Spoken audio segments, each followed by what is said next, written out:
మీరెప్పుడైనా మీ ఇంట్లో ముసలోళ్ళకి ఇట్లా ఉంటే అడుగుర్రి, మన అమ్మమ్మ గాని, తాతయ్య గాని, నాయనమ్మ గాని అడుగుర్రి. మీ టైంలో మీరు హార్ట్ అటాక్స్ అని, బీపీలని, షుగర్‌లని, లేకపోతే డయాబెటిస్ అని చెప్పేసి మీరు ఎప్పుడైనా విన్నారా అని చెప్పేసి అడుగుర్రి ఇంట్ల. వాళ్ళు అడిగినప్పుడు మాకు అవన్నీ ఏం తెలవదని చెప్పి స్టిల్ ఇంకా మంచిగా నడుస్తారు వాళ్ళు. దాదాపు 80 సంవత్సరాలు దాటిపోయినాయి. 80 సంవత్సరాలు దాటిపోయినా కూడా స్టిల్ ఇంకా నడుస్తారు. మంచిగా నడుస్తారు, హెల్తీగా ఉంటారు. మనకు దాదాపు 20 నుంచి 30 సంవత్సరాలు ఉంటే హార్ట్ అటాక్ వస్తే బీపీ ఉంటది, కొందరికి షుగర్ ఉంటది, కొందరికి డయాబెటిస్ ఉంటది, కొందరికి మైండ్‌లో ప్రెషర్ ఉంటది.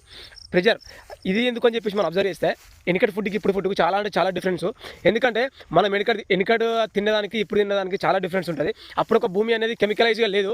ఇంకోటి ఏంటంటే అప్పుడున్న కెమికల్స్ లేకపోవడం వల్ల భూమి కూడా సారవంతంగా ఉన్నది. భూమి సారవంతంగా ఉండడం వల్ల కూడా పంట గట్టిగా పండింది. పండిన కాడికి పంట మంచిగా పండింది.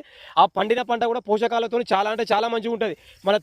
మనం తిన్న అటువంటి ఫుడ్ తిన్నప్పుడు కూడా మన లోపల తొందరగా డైజెషన్ అవుతుంది. తొందరగా డైజెషన్ అవ్వడంతో ఒక్కటే కాదు, మన లోపల రక్త ప్రసరణ మంచిగా జరుగుతుంది.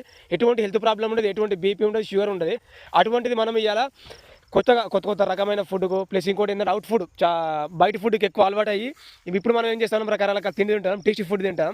మన కోరికల కోసం, మన నాలుకే కోరే రుచి కోసం, మన నాలుకే కోరే కోరికల కోసం మనం డిఫరెంట్ టైప్ ఆఫ్ తిండి తింటాం. ఆ డిఫరెంట్ టైప్ ఆఫ్ తిండి తిని ఇవాళ మనం సంపాదించే పైసల కన్నా ఎక్కువ హాస్పిటల్ బిల్ అవుతాయి. మనం ఎంటైర్ జీవితంలో సంపాదించే పైసలు ఒక హాస్పిటల్ బిల్లుతో కొలాప్స్ అవుతాం. ఇంకా లోయర్ మిడిల్ క్లాస్లో ఉండడానికి వన్ ఆఫ్ ది రీజన్ అదే. మూలం మన హెల్త్.